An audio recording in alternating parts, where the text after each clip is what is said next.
वरिष्ठ साहित्यकार एवं नागरिक प्रचारणी सभा के प्रधानमंत्री व्योमेश शुक्ल ने कहा है कि वरिष्ठ पत्रकार और लेखक विजय विनीत ने लोकप्रिय उपन्यासकार कुशवाहा कांत के जीवन और साहित्य पर पुस्तक तैयार कर एक महत्वपूर्ण साहित्यिक दायित्व निभाया है।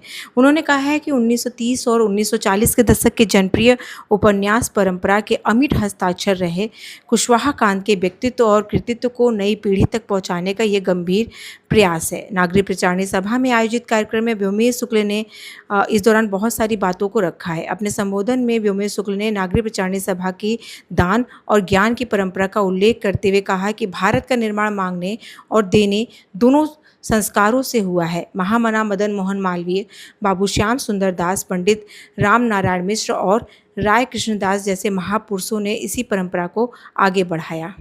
आज नागरिक प्रचारणी सभा के स्थापना दिवस समारोह 134वें स्थापना दिवस समारोह का टेक्निकली तीसरा दिन है। सभा की स्थापना 16 जुलाई 1893 को हुई थी और इस वर्ष हम लोगों ने समारोह 15 जुलाई से ही शुरू कर दिया। एक पद यात्रा निकाली मैडागिन सभा परिसर से क्वींस कॉलेज लहुरा बेर तक।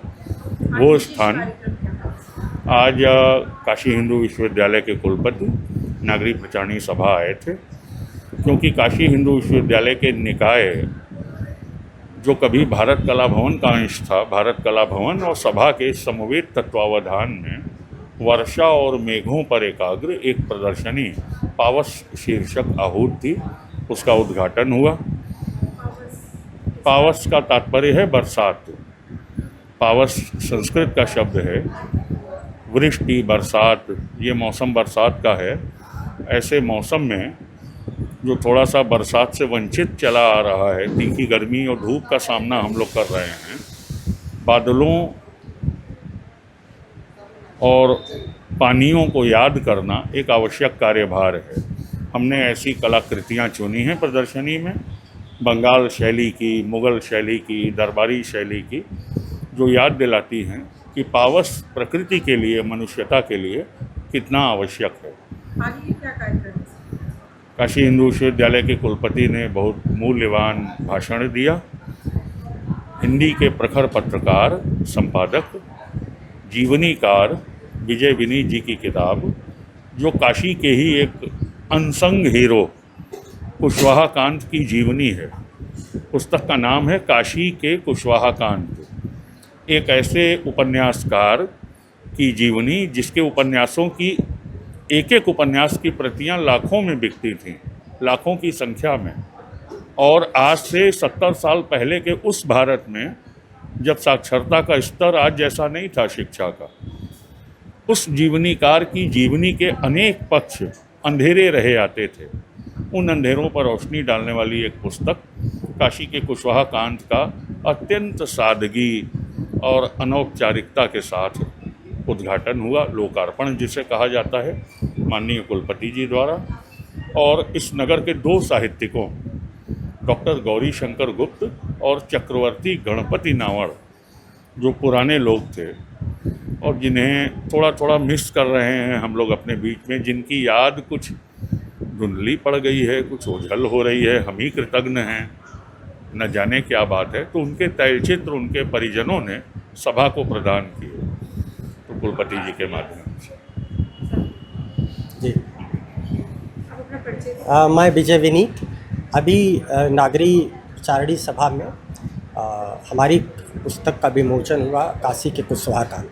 काशी के कुशवाहा कांत ऐसे रचनाकार थे जिन्होंने आज़ादी के तत्काल बाद एक मैगजीन निकाली जिसका नाम था चिनगारी। इसके बाद जो व्यंग की परंपरा थी बनारस में, वो शुरुआत करने का श्रेय कुशवाहा कांत को जाता है, जिन्होंने अपने यहाँ अपने छोटा भाई बना करके कांजी लाल को अपने यहाँ ले आए और उन्होंने 2 बिजली और नागिन मैगजीन उन्होंने शुरू कराई, जिसका रेखांकन कांजी लाल किया करते थे। वो कांजी लाल जो बनारस, बाद में बनारस के धड़कन बने, आज अखबार में उनके कार्टून को देखने के लिए आज अखबार लोग खरीदते थे। कुशवाहा कांत ऐसे शख्स थे जिन्होंने कुशवाहा कांत की रचनाओं को पढ़ने के लिए लाइन लगती थी। बहुत से लोगों ने हिंदी सीखी कुशवाहा कांड को पढ़ने के लिए। इतना विशाल जनसमूह था, उनके पूरे देश भर में फॉलोअर थे, विदेशों में भी फॉलोअर थे, लेकिन 1952 में उनकी हत्या कर दी गई। दुर्भाग्य की बात यह रहा कि उस समय के अखबारों ने इस घटना को सुनियोजित तरीके से दबाया। एक साजिश के तहत एक गुंडे ने उनका कत्ल किया, और गुंडे से उनकी कोई दुश्मनी नहीं थी, लेकिन एक ज़्यादा लोकप्रिय होना उनके लिए बहुत बड़ा मुश्किल और चुनौती बना। उनके बारे में सारी कहानियाँ हैं, और कुशवाहा कांड की रचनाशीलता जो उनकी किताबों में खासतौर पर सबसे उनकी लोकप्रिय कृति थी लाल रेखा। लाल रेखा पूरी तरह से आज़ादी के आंदोलन के परिप्रेक्ष्य में लिखी गई एक ऐसी किताब है जिसमें एक अंग्रेज़ों के एक अधिकारी जो मिस्टर शर्मा थे, उनकी बेटी रेखा थी, वो आज़ादी के आंदोलन में बढ़ चढ़ करके भाग लेती थी, और लाल जो है उसका दोस्त था, प्रेमी भी था, मित्र भी था, और वो भी आज़ादी का बहुत बड़ा पुरोधा था। बाद में अंग्रेज़ों ने उसका कत्ल किया।